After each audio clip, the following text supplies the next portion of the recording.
welcome to Scare You to Sleep. I'm your host, Shelby Novak, and I'm going to read you a couple of bedtime stories. I hope you're doing well this week, and if not, then I hope that these stories will help you escape from your mind for a while. Our first story is from author Vic. Vic grew up in a small town in northern Germany, right at the edge of a forest.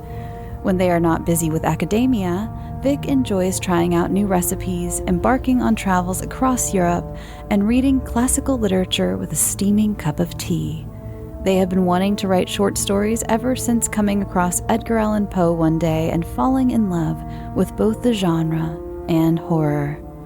Please enjoy. Safety is everybody's responsibility.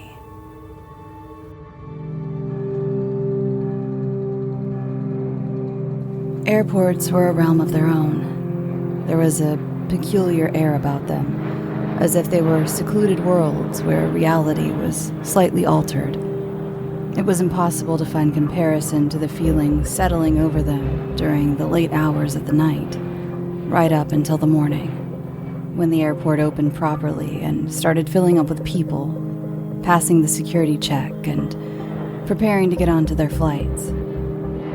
At Milan Bergamo Airport, the first flights usually departed around 6 a.m. The last flights of the night should arrive at about 1 a.m. But since the airplanes flew with the carried delay of an entire day, it was not unusual for them to land at 2 a.m., some even arriving as late as 3 a.m. There was always a deadly stillness about the airport during the hours from 3 to 5. All the passengers stranded there for the night knew that.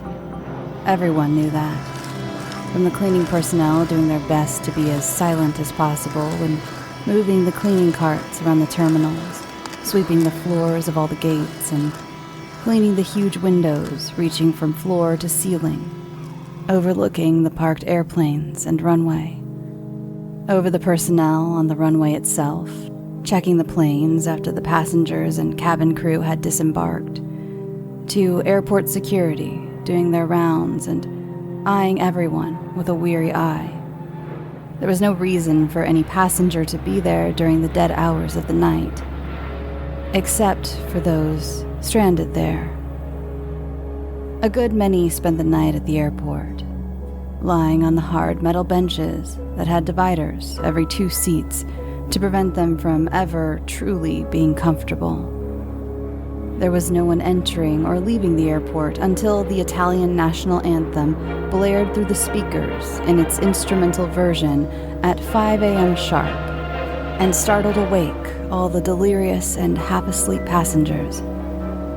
No one was entering or leaving the airport during dead hours, which made it quite redundant to have the same safety warning repeat every half hour like clockwork. It was delivered by the semi-automatic voice of a woman, which had a way of nestling into your brain with how it sounded so unnaturally monotonous and drained of any emotion, while trying to appear as human as possible. May we please have your attention for an important safety announcement. We'd like to remind all passengers at Milan Bergamo Airport that safety is everybody's responsibility. There was no follow-up to the statement of the nearly human voice, reminding all the passengers lucid enough to hear and understand the words, to be mindful of safety. It never told them how exactly or in what way they should watch out, just that safety is everybody's responsibility. It wasn't, though. Not really. Safety was the security's responsibility. That thought seemed to leave the passenger's mind with every announcement over the speaker, with every repeating of the safety warning in a voice that drilled the words right into their brains. They all knew the airport was dead during the hours from 3 to 5. Just as they knew that safety was everybody's responsibility. There was no explaining the tension Andrea stepped into when he made his way to the gates at 7 to 3 in the morning, trailing his little cabin bag behind him. His flight would leave at 7:20, but there was no train connection getting him to the airport that late, so he had to make do and spend a few hours at the airport when the cafes with their exorbitant prices were still closed and everyone lying on the hard metal benches was either asleep or too out of it to care about him at all. As long as he fit in, of course. He did not fit in for long. "Oh, I'm terribly sorry." Andrea rushed out as he stumbled over the luggage of a woman who merely looked at him with a pointed glare. Assuming that she did not speak English, Andrea grimaced once more, muttering another apology before quickly moving on. There was not much to do at the airport at this hour of night, and to fight the overwhelming sense of loneliness at being deserted in a room full of strangers, Andrea sat down a seat away from a young man who was staring at the parked airplanes. In the morning light, there would be mountains visible on the horizon through the large windows, but the inky blackness of night still obscured everything that was not illuminated by the tall lights placed in even intervals around the runway. "Good morning," Andrea greeted cheerily, trying to catch the stranger's attention. He did not react, did not so much as turn to acknowledge being spoken to. Andrea, not deterred, "I am flying to Germany in the morning for work. I am visiting Hamburg. It is a lovely city, or so I've heard. Can't say I've been there myself yet, although that will change come morning, I suppose." He chuckled, waiting for a response. The young man was still looking at the runway, as if transfixed in a haze. "And where are you headed?" Andrea asked carefully. When the man still would not acknowledge him, he cleared his throat and got up, deciding to find another seat. The hairs on the back of his neck were standing up, and there was a sudden tightness in his chest. As Andrea looked around, there seemed to be something off with the people around him. They were all caught in a dreamlike state, not truly present but suspended between the wavy ambiguity of something and the sharp lines of reality. Andrea would have attributed it to tiredness, which was only natural during that time of night, but it was not sufficient to explain the overwhelming sense of wrongness he could now clearly see and feel in the air around him. Panic was starting to rise in his chest. "What is wrong with the people here?" he thought in alarm, starting to walk hurriedly in the direction of a restroom. He needed to calm down, needed to splash water on his face and breathe deeply before his short breaths turned to wheezes and his eyes began to water. "Excuse me." A hushed but firm voice made Andrea tense suddenly, halting his stops. As he looked around, his eyes met the steely blue ones of a large man of airport security. "Yes?" Andrea stuttered. A shiver of dread rushed down his spine when the cold eyes narrowed, as if disapproving of him. What did he do wrong? Why are all the other passengers so strange? What is going on here? As if on cue, the dull tone, anticipating an announcement over the speakers, cut through Andrea's spiraling thoughts. May we please have your attention for an important safety announcement. We'd like to remind all passengers at Milan Bergamo Airport that safety is everybody's responsibility. Andrea frowned. The announcement seemed incomplete, and as his eyes flickered back to the security guard, Andrea found him already staring back intensely. It was unsettling how the unfeeling, dead eyes fixated on Andrea, as if staring straight through him. He cleared his throat and averted his gaze, choosing to look around instead until he told Andrea what exactly he wanted from him. Turning to look over his shoulder towards the enormous window overlooking the runway, Andrea's eyes did not settle on the airplanes. Instead, his gaze fell upon the passengers, who were seated on the long metal benches in front of the window. They were all looking at him. He could see the harsh overhead lights reflect in their widely opened eyes, making them appear to be glowing. Had his eyesight been better, Andrea could have sworn he saw the same lifeless, cold eyes of the security guard staring out of every passenger. Startled, he took a step back, his back colliding with the broad chest of the security guard. Andrea breathed, chest tight. He did not know what was going on, could not make sense of all the eyes fixed on him. He stuttered, sucking in a sharp breath as the clammy hand of the security guard tightened around his wrist in a grip hard enough to bruise. Stop! What is going on? Andrea nearly shrieked in panic as he was harshly dragged away from the other passengers. In a fleeting glance, he could see them still looking at him, expressionless and unrelenting, as if pointing out something wrong, something that did not belong here. Panic was nearly overwhelming Andrea, and it took all his willpower not to collapse to the polished tile floor of the terminal. His breaths were coming in short heaves, and he could do nothing but follow where he was being led to, his mind too caught up in its spiral of panic to form any coherent string of thoughts. As the security guard mumbled something about disrupting passenger safety, Andrea was sure the low chuckle escaping him afterwards came from the sick pleasure he felt at how Andrea's trembling increased at the words. He could not think anymore.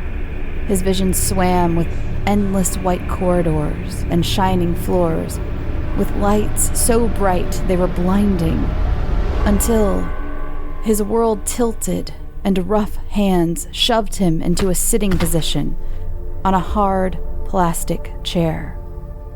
The loud bang of a closing door made Andrea flinch, but it was the key turning audibly, bolting the door with a sturdy lock that had his heart seizing painfully and made a cut-off sob escape his heaving chest. There was no air in the room. He could not breathe. What was going on? Breathe. Andrea barely registered the whisper through the blood rushing in his ears and his frantic gasps echoing around the room. Breathe. The whisper came again, this time accompanied by a hand placed lightly on his shoulder. He suppressed the instinct to flinch away and tried to calm his breathing by focusing on the hand, now making its way up and down his arm in a soothing motion.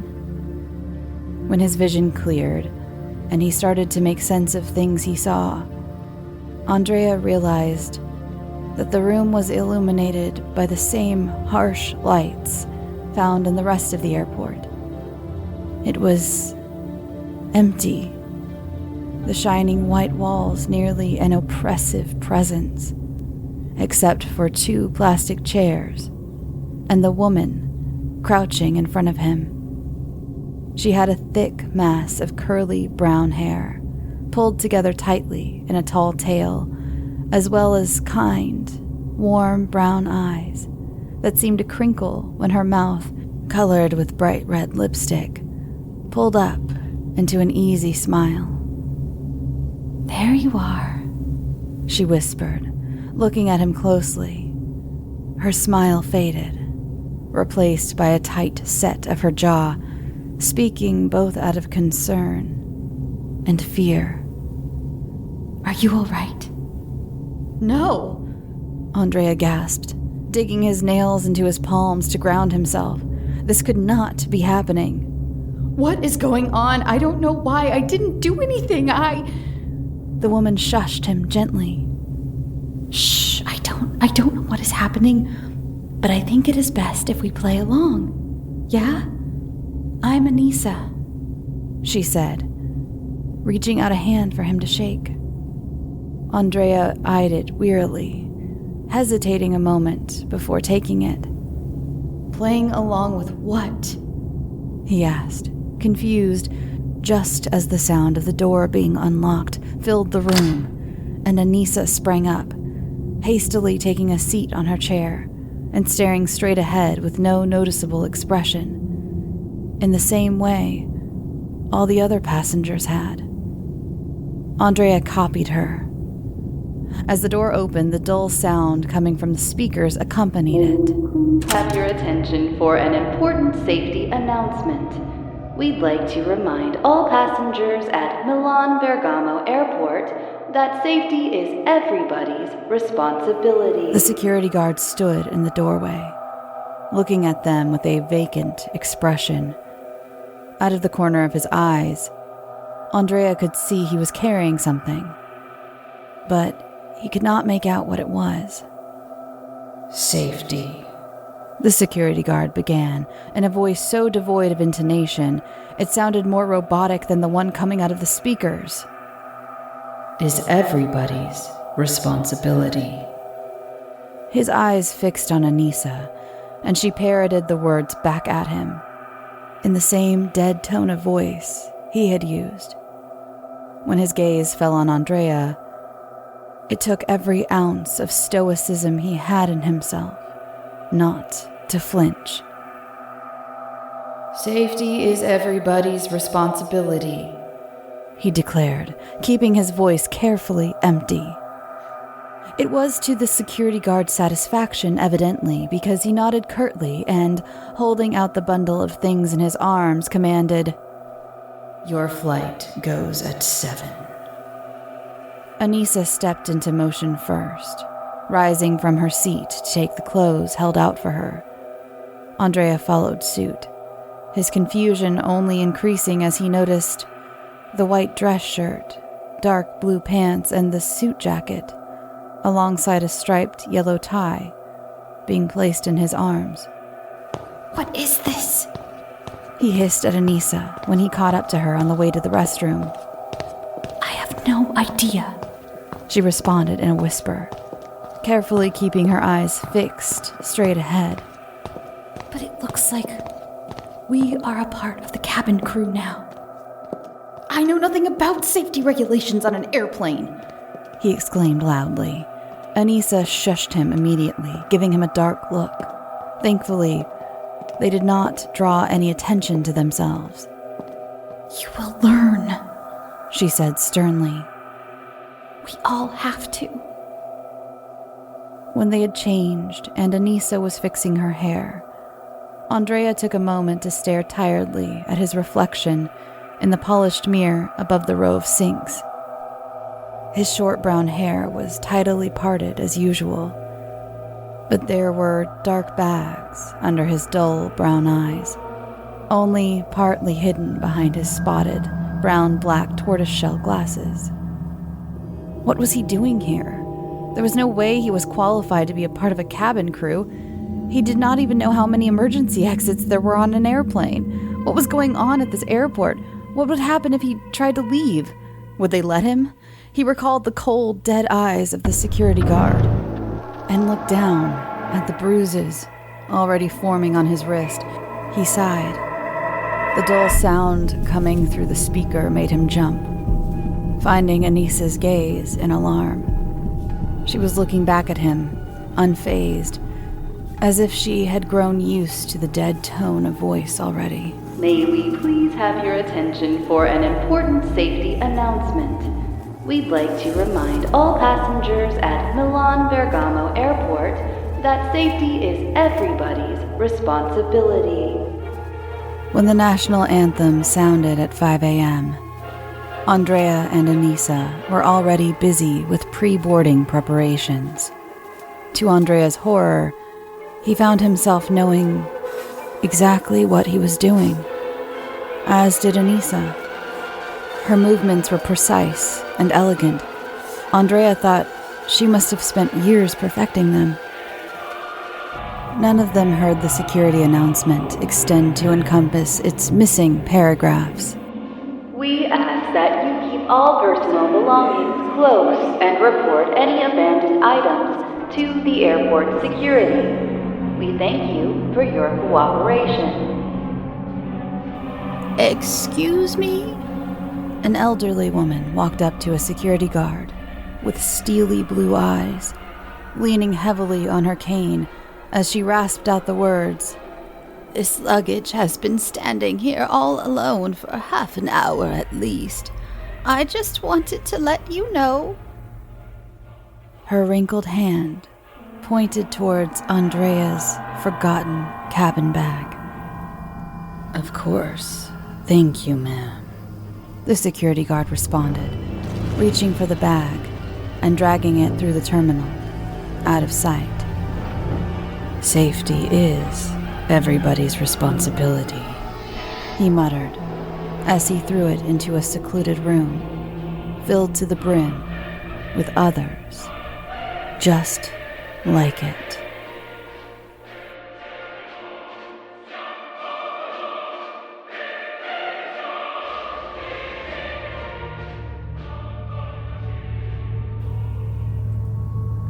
And last but certainly not least up for this evening is by author Lisa H. Owens. Lisa enjoys writing stories that involve elements of horror and humor, and the story Chuck is based on a doll she received for Christmas when she was a kid. He still lives in her closet. She also has a website where you can find more about her and her work, lisahowens.com, which I will link in the show notes. This is Chuck.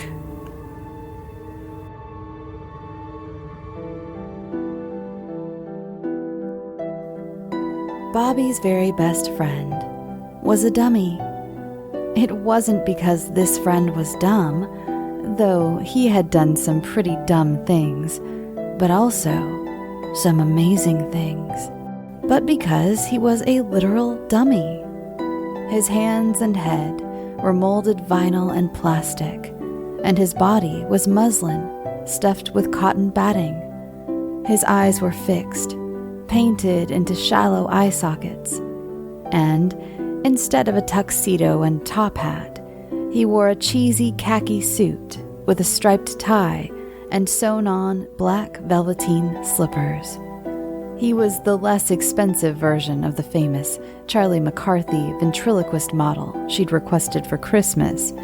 But since he was out of her parents' price range, she received the other model. He was still a bit pricey, but Mommy and Daddy were able to afford the purchase by cutting back on groceries and drawing from what little savings they had. On Christmas morning, also her 8th birthday, Bobby spied a large box under the tree, wrapped in the usual fashion. Half of the gift in birthday paper, and the other half wrapped like a Christmas explosion had gone off, and she shouted with glee. Judging by the size and shape of the package, she was sure it was her tuxedoed Charlie, and tore through the paper with growing anticipation. Lifting the box lid, she saw it wasn't the ventriloquist dummy she had wanted, and she grew quiet. But then, Charlie's hinged jaw drew back, his mouth slightly parted in a mischievous grin, and she decided he would do nicely. She called him Chuck. The two of them had long talks, her telling him about her days at school, and with the help of her hand operating a string that extended through a hole in the back of his neck, he responded in kind.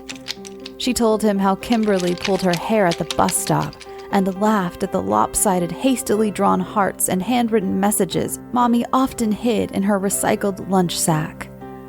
Chuck listened for a while, his painted eyes first tearing up, then becoming angry slits. As Bobby listened while pulling the string, he told her not to worry about it. Things would get better. They had such an easy, cohesive friendship, and after that, Kimberly was no longer a problem at school. In fact, the only problem with Kimberly was the problem the police were having in locating her. The morning after Kimberly's disappearance, Chuck's velveteen shoes were coated in muck and gore, and his cheap suit speckled with what appeared to be dried blood. Bobby wrapped her pinky around Chuck's tiny plastic hand, his fingers molded together in a solid vinyl blob, and made him pinky swear that he had nothing to do with Kimberly's disappearance. She felt his hand shift as his pinky broke free from his solid mitten hand, and it curled to cocoon her little finger. Only then did he swear he was innocent, but when he smiled, his plastic teeth were flecked with fleshy, red globules. She turned a blind eye to his rumpled appearance, completely out of character for Chuck, as he was a neat freak, and proceeded to clean him up. She used industrial-strength detergent on the clothes and a mixture of hydrogen peroxide and baking soda as a paste to remove the rusty stains on his teeth, which worked very well on molded plastic. Of course, Bobby was skeptical of his innocence and felt a twinge of guilt about spilling the beans regarding Kimberly's antics. But she was also glad that, since she had begun confiding in Chuck, she no longer had a bully problem at school. When she actually thought about it, school had been getting steadily better and better since she had decided to take Chuck with her each day, his eyes keeping watch on the chaotic hallway behind her from the security of her backpack.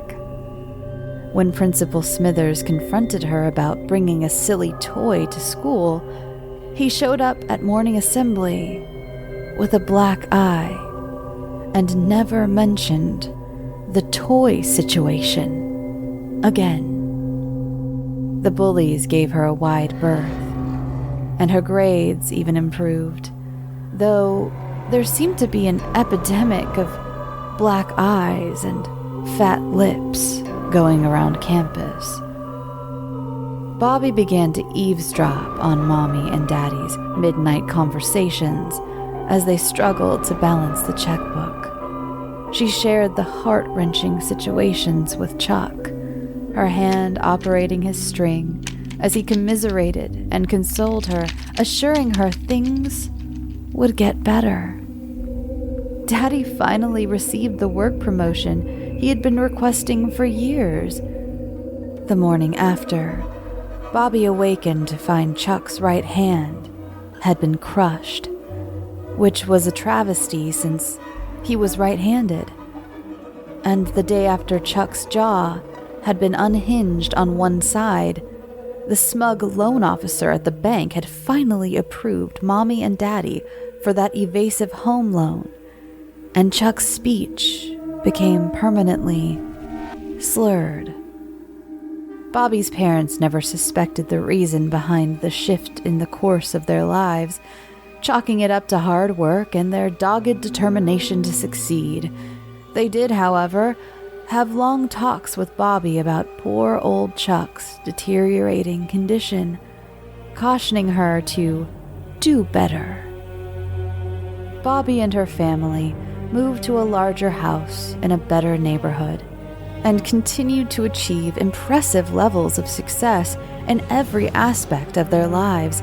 And though she did her best to repair poor Chuck over the years, he became more and more bedraggled until his features were unrecognizable as the cheaper version of the Charlie McCarthy doll he had been when first opened on that life-changing Christmas morning.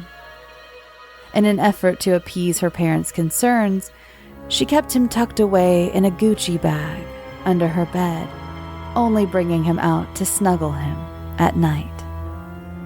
Time moved on, and Bobby was busy.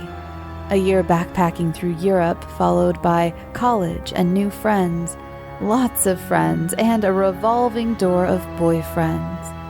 Chuck heard about them all as she continued to seek his counsel, until the day finally came. The day she met the man with whom she would spend the rest of her life. Though he'd never met Chuck, Samuel, her fiancé, was a good man, a man she would marry with Chuck's full blessing. On the morning of her wedding day, Bobby gave Chuck a kiss on his distorted cheek and decided it was time to put him away for good. She gently wrapped him in tissue paper and folded him into the Gucci bag, thanking him for the important role he'd played in her family's great success and in shaping her fearless character.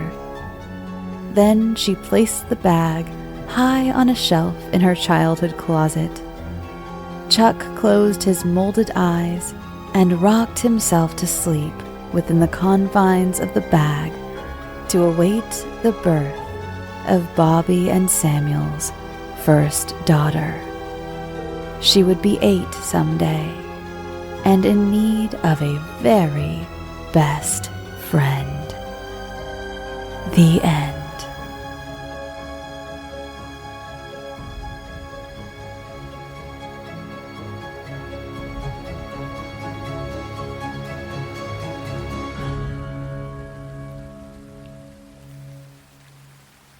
Thanks for listening, and thank you so much to my 2 authors this evening, Vic and Lisa H. Owens. Both stories very different, but just so fantastic. I couldn't help but stick them together. Just a little grab bag of, again, very different stories. I usually stick to themes, but tonight I was feeling a little eclectic, or this week. I wish I could get them all done in a night, but this week I was feeling eclectic. If you'd like to follow the show on social media, you can find it at Scary to Sleep on Instagram, Facebook, and Twitter. And if you'd like to follow me personally, you can find me at Shelby B. Novak on Twitter and Instagram. If you'd like your story featured or to be considered to be featured on the show, please send it to scareyoutosleep@gmail.com. And there's also another way to send it, and it is through the contact submission form on my website, scareyoutosleep.com. And if you would like ad-free episodes, you can find this show on Patreon, and for $1, you can get ad-free episodes. $1 a month. Sorry, $1 a month. No false advertising over here. And for $3 and up a month, you can get bonus episodes. So look for those. Speaking of bonus episodes, I cannot tell you how shocked I am at the response that Shampoo You to Sleep got this week.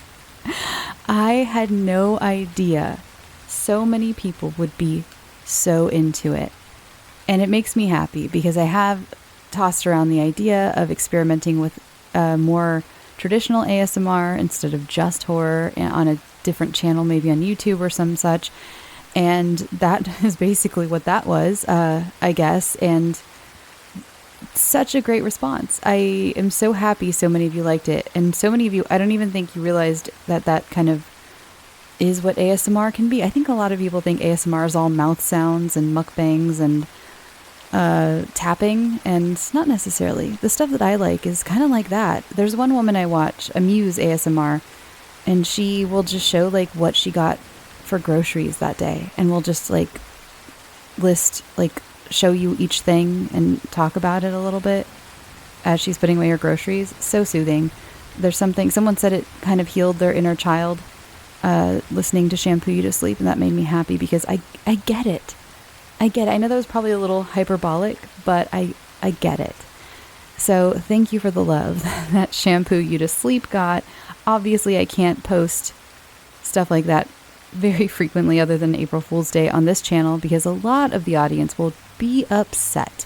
But I will find a way to start incorporating some more things like that into, I guess, some bonus episodes for a while. And maybe eventually I'll start an ASMR podcast channel thing where I just do more than read bottles of shampoo, but, you know, step outside of horror a little bit.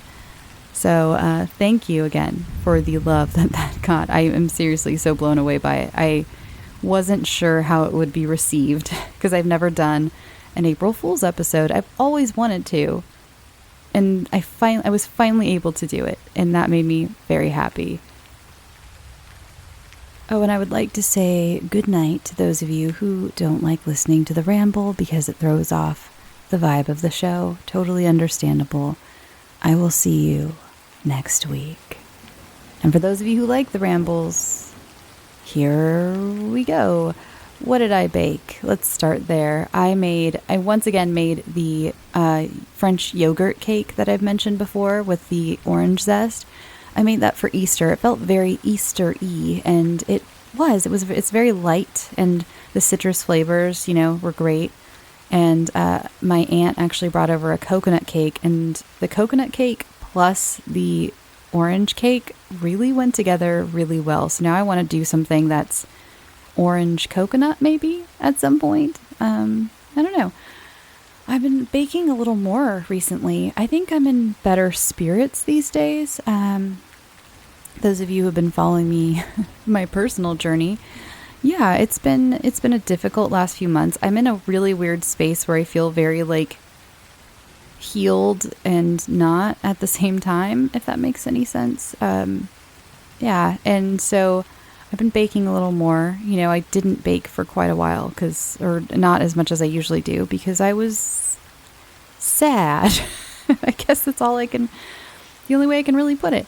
But yeah, last night I made Rice Krispie treats because I just felt like it. I made like a half batch of Rice Krispie treats. I made way too much marshmallow goo, whatever that part is, you would call it. You know, you make the goo and then you throw in the Krispies. I made too much goo because I was halving the recipe, but I also wasn't super measuring because it's fine. They're just a little gooey, and I think that's fine. It's better more than less, right? Right. You know, I've never crispied anything else or Rice Krispied anything else. Like a lot of people do them with like Frosted Flakes and all kinds of other cereals. The thing is, I love not Frosted Flakes. They don't use the Fruity Pebbles. This is the one that I see a lot. I think Cocoa Krispies would be a good one. Do they still make those? I haven't had them since I was probably a kid, but I remember really liking Cocoa Krispies, and I think that would make a really good Rice Krispie bar.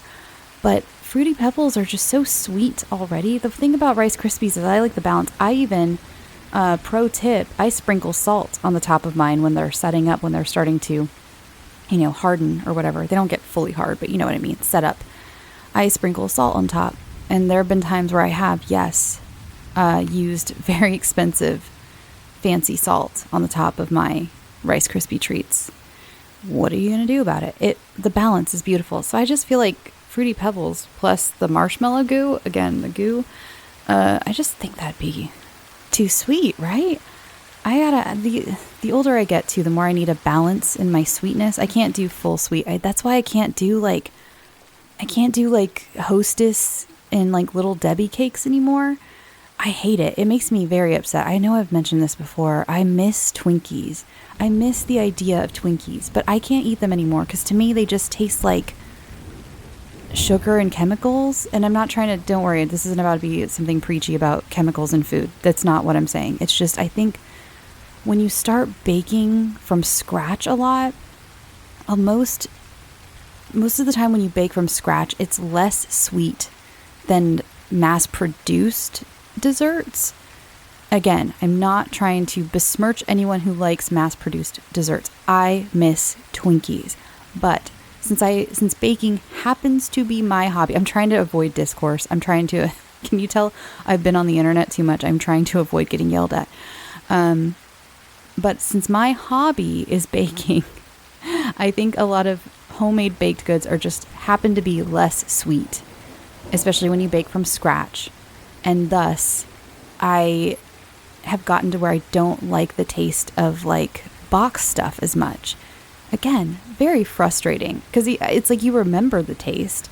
I remember a Swiss cake roll. I remember devouring them. I remember loving them. 2 was never enough. Love a Swiss cake roll.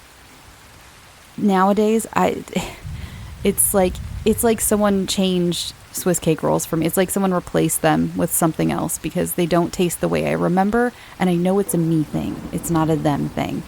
I'm not going to come for Little Debbie or Mrs. Hostess, whatever you would say that way. But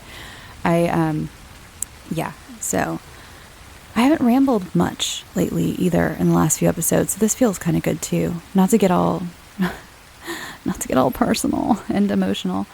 Actually, last night, to get a little more personal and emotional, I was going through my Patreon bonus episodes because someone in the Patreon chat, which, by the way, if you're not in Patreon, there's a Patreon chat feature too where we can all talk. So there's another tick on the box of pros to join Patreon, or maybe that's a con. I don't know. You don't have to join the chat if you join Patreon. So maybe it's a neutral. I don't know. Anyway, someone asked if I could start a because you can do collections now. I have a collection for all the guided nightmares. I have a collection for all the creepypastas.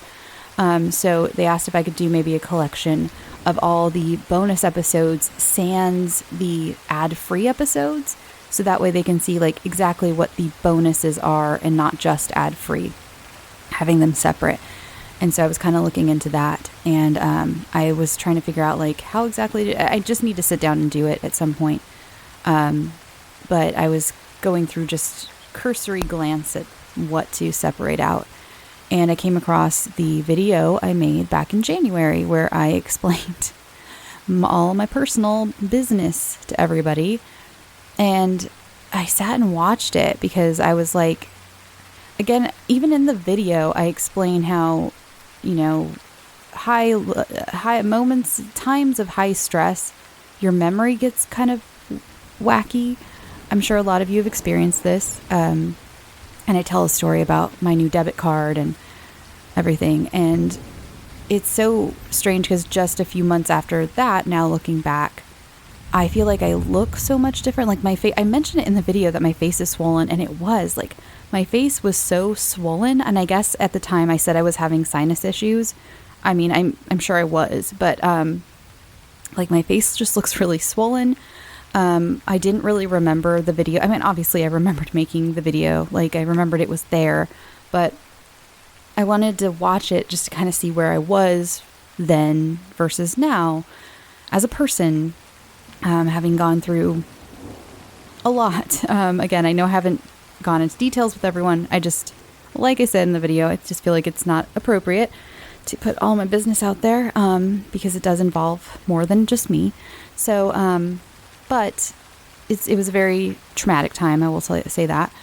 And it's weird to look at it just like in January, I was like, oh, I'm ready to do this video because I'm like healing. I'm like, you know, here we go. I am like the better me. And it's so weird even now in April looking at January me and being like, whoa, now I'm an even better me, because I feel like that me was not okay. But God knows what I was like a few months before January. Jesus. I mean, my friends and family could probably tell me, but I'd rather they don't, because I know I was a mess. Probably a good thing I did not take many I don't think I took any photos of myself for like months, and no videos. So we'll never know. That'll go down with the ship of history. No one will ever know. But yeah, it was strange to see myself and to like hear myself and hear what I was saying and things like that, and just reflecting back on time. And the one thing that has stayed consistent is just the gratitude I feel for all of you. I gotta find a happy medium. I was doing not enough rambles, and people were like, are you okay? You're not You're not rambling. You're not talking. And now I think I've done too much because I can see my counter and it's at almost 15 minutes and that's too much. So I'm going to go. But welcome back to the rambles, everybody. I think they're back.